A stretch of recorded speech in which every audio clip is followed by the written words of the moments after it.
Chapter 14. Some time elapsed before I learned the history of my friends. It was one which could not fail to impress itself deeply on my mind, unfolding as it did a number of circumstances, each interesting and wonderful to one so utterly inexperienced as I was. The name of the old man was de Lacy. He was descended from a good family in France, where he had lived for many years in affluence, respected by his superiors, and beloved by his equals. His son was bred in the service of his country, and Agatha had ranked with ladies of the highest distinction. A few months before my arrival they had lived in a large and luxurious city called Paris, surrounded by friends and possessed of every enjoyment which virtue, refinement of intellect, or taste, accompanied by a moderate fortune, could afford. The father of Safie had been the cause of their ruin. He was a Turkish merchant, and had inhabited Paris for many years, when, for some reason which I could not learn, he became obnoxious to the government. He was seized and cast into prison the very day that Safie arrived from Constantinople to join him. He was tried and condemned to death. The injustice of his sentence was very flagrant. All Paris was indignant, and it was judged that his religion and wealth, rather than the crime alleged against him, had been the cause of his condemnation. Felix had accidentally been present at the trial. His horror and indignation were uncontrollable when he heard the decision of the court. He made at that moment a solemn vow to deliver him, and then looked around for the means. After many fruitless attempts to gain admittance to the prison, he found a strongly grated window in an unguarded part of the building, which lighted the dungeon of the unfortunate Mohammedan, who, loaded with chains, waited in despair the execution of the barbarous sentence. Felix visited the grate at night, and made known to the prisoner his intentions in his favour. The Turk, amazed and delighted, endeavoured to kindle the zeal of his deliverer by promises of reward and wealth. Felix rejected his offers with contempt. Yet, when he saw the lovely Safie, who was allowed to visit her father, and who by her gestures expressed her lively gratitude, the youth could not help owning to his own mind that the captive possessed a treasure which would fully reward his toil and hazard. The Turk quickly perceived the impression that his daughter had made on the heart of Felix, and endeavoured to secure him more entirely in his interests by the promise of her hand in marriage so soon as he should be conveyed to a place of safety.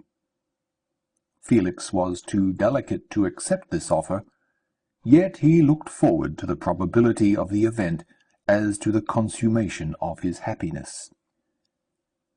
During the ensuing days, while the preparations were going forward for the escape of the merchant, the zeal of Felix was warmed by several letters that he received from this lovely girl, who found means to express her thoughts in the language of her lover by the aid of an old man, a servant of her father, who understood French. She thanked him in the most ardent terms for his intended services towards her parent, and at the same time she gently deplored her own fate. I have copies of these letters, for I found means during my residence in the hovel to procure the implements of writing, and the letters were often in the hands of Felix or Agatha. Before I depart, I will give them to you. They will prove the truth of my tale. But at present, as the sun is already far declined, I shall only have time to repeat the substance of them to you. Safie related that her mother was a Christian Arab, seized and made a slave by the Turks. Recommended by her beauty, she had won the heart of the father of Safie, who married her. The young girl spoke in high and enthusiastic terms of her mother, who, born in freedom, spurned the bondage to which she was now reduced. She instructed her daughter in the tenets of her religion, and taught her to aspire to higher powers of intellect and an independence of spirit forbidden to the female followers of Muhammad.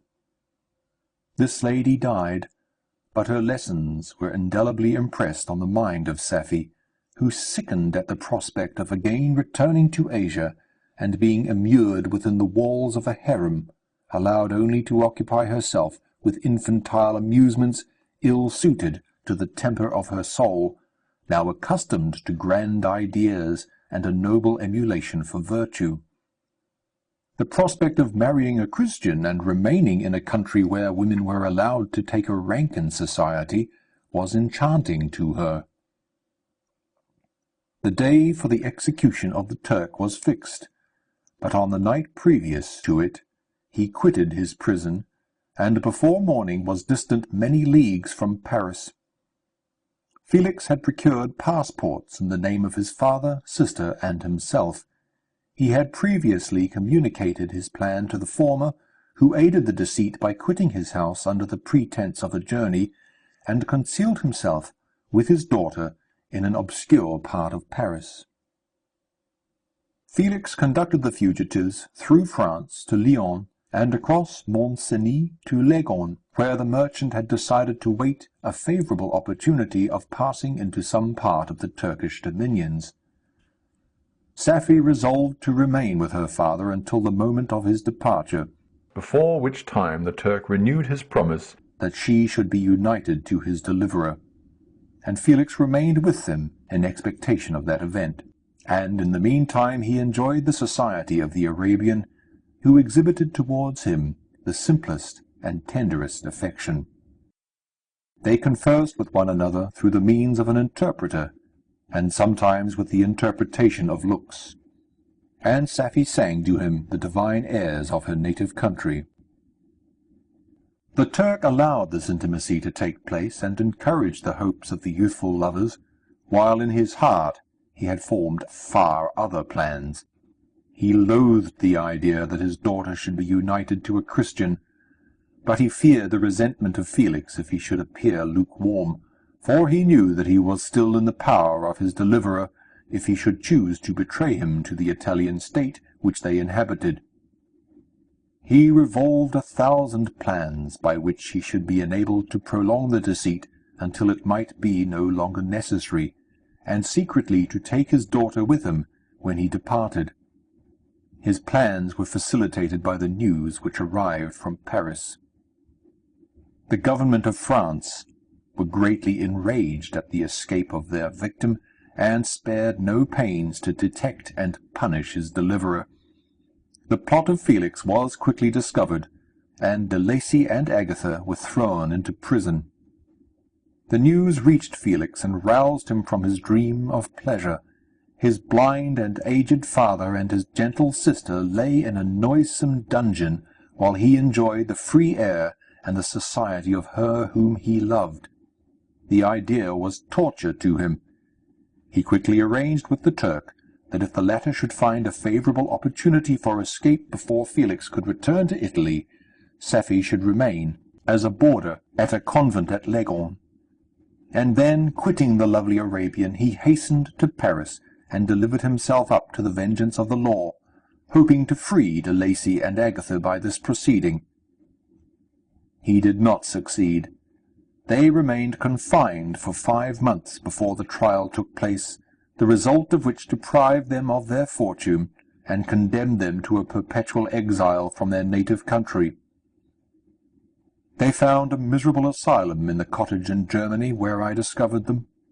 Felix soon learned that the treacherous Turk, for whom he and his family endured such unheard-of oppression, on discovering that his deliverer was thus reduced to poverty and ruin, became a traitor to good feeling and honour, and had quitted Italy with his daughter, insultingly sending Felix a pittance of money to aid him, as he said, in some plan of future maintenance. Such were the events that preyed on the heart of Felix, and rendered him, when I first saw him, the most miserable of his family. He could have endured poverty, and while this distress had been the meed of his virtue, he gloried in it. But the ingratitude of the Turk and the loss of his beloved Safie were misfortunes more bitter and irreparable. The arrival of the Arabian now infused new life into his soul.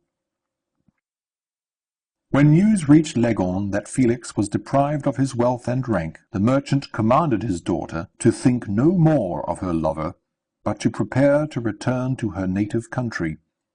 The generous nature of Safie was outraged by this command. She attempted to expostulate with her father, but he left her angrily, reiterating his tyrannical mandate. A few days after, the Turk entered his daughter's apartment and told her hastily that he had reason to believe that his residence at Leghorn had been divulged, and that he should speedily be delivered up to the French government. He had consequently hired a vessel to convey him to Constantinople, for which city he should sail in a few hours. He intended to leave his daughter under the care of a confidential servant, to follow at her leisure with the greater part of his property, which had not yet arrived at Leghorn. When alone, Safie resolved in her own mind the plan of conduct that it would become her to pursue in this emergency. A residence in Turkey was abhorrent to her. Her religion and her feelings were alike averse to it.